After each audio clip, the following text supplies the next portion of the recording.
I always heard about forbidden islands, places no one is allowed to enter, and those who do either never return or come back. Changed, as if their soul had shifted. I never believed it. But when my friends and I agreed to visit an abandoned island in the middle of the sea, I decided to face my fears and prove to myself that legends are just stories. We arrived at what they called the Island of Silence, and there wasn't a single sound except the creaking wind. It was like the island was whispering its secrets. The trees there bent and cracked in unnatural ways, as if they were moving on their own. The air was heavy, filled with a sharp, earthy smell that made you feel like you'd stepped inside an ancient grave.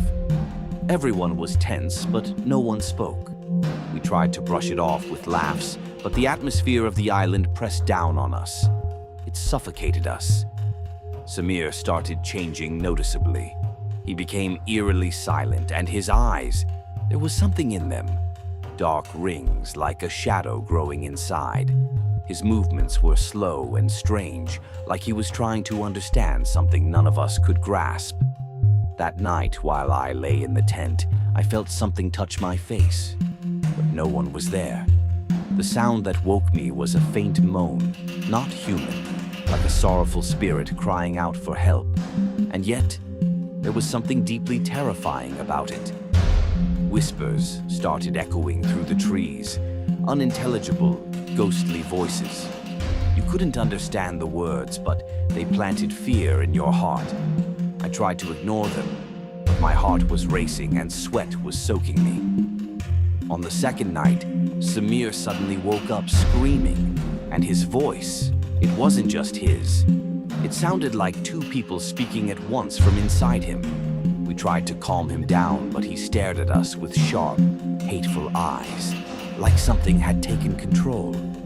By the third day, Yasser had vanished. We searched everywhere, but every step felt like the island was swallowing us deeper.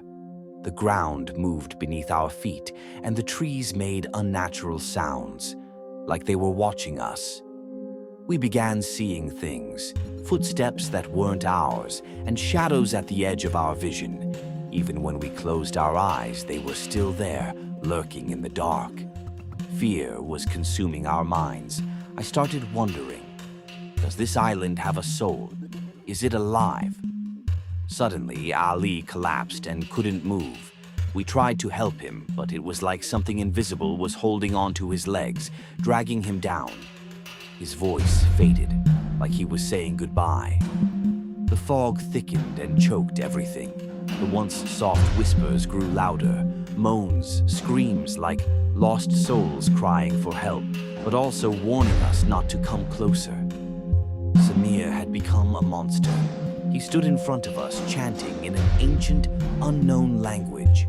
It was like something else had possessed him. We tried to stop him, but he was incredibly strong, and he attacked us like we were the enemy. In that final moment, I ran. I left them all behind. I dashed through the fog, through trees that seemed to reach out to stop me. I reached the shore and found the boat, but my heart still pounded, and I could see shadows moving in the forest. I heard the whispers, calling my name. That island isn't a place to live, it's a curse, and my friends are now painful memories. I survived, but the soul I left behind still screams inside me, warning me never to return or to try to understand what truly happened.